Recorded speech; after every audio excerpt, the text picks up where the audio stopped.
with you. And with your spirit. A reading from the Holy Gospel according to Matthew. Glory to you, Lord. Jesus spoke to the crowds and to his disciples, saying, "The scribes and the Pharisees have taken their seat on the chair of Moses.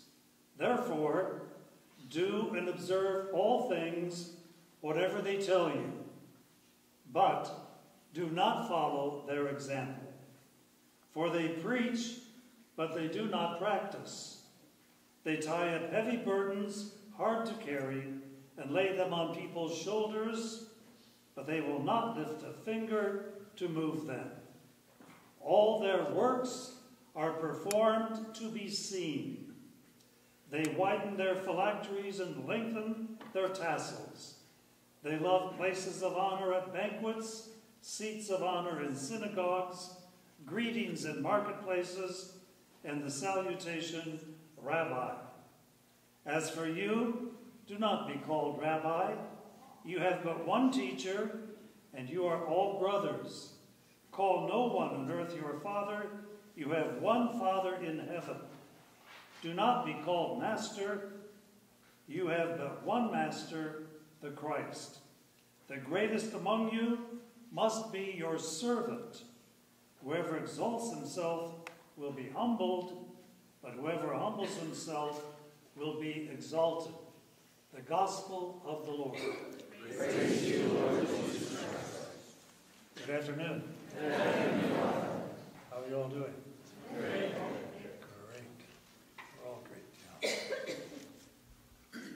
You know, in our Gospel, once again, Jesus has a problem with the Pharisees. You know, he said, listen to their words. All right? They know the law. They knew it well. And so they're speaking the truth. But do not be like them. Why?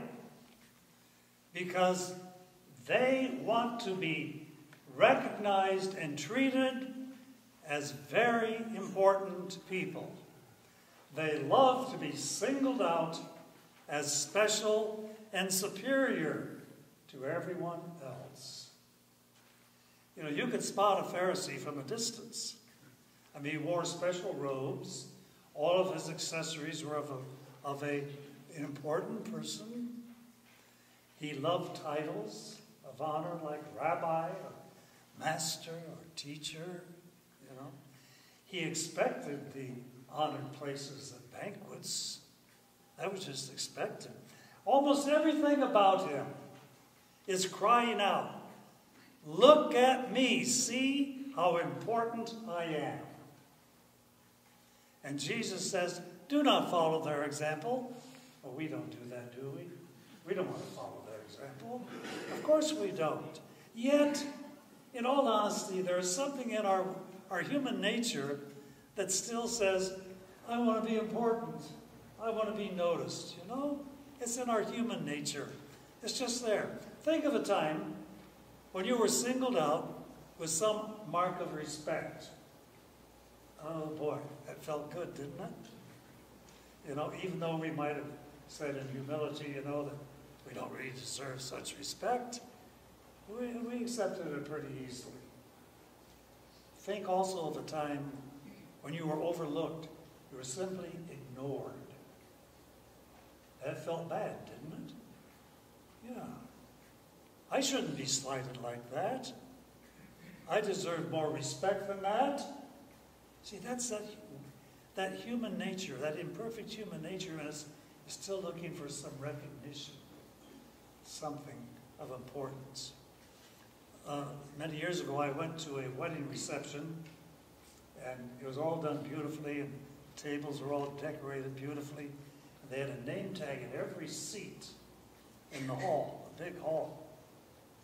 And so when I arrived there, I started wandering around looking for my name tag. I kept wandering around, but still didn't find a name tag. And then all of a sudden I realized everyone else was seated. I still didn't have a seat. Do you think I felt slighted? Do you think I felt overlooked? You bet. Sure I did.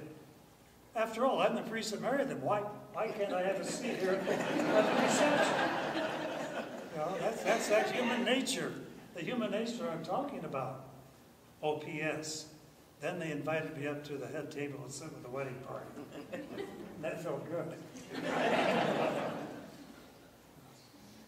Jesus said, the greatest among you will be your servant. We don't like to hear that.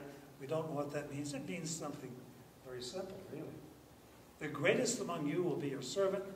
It means that greatness in people is not found in wealth or power.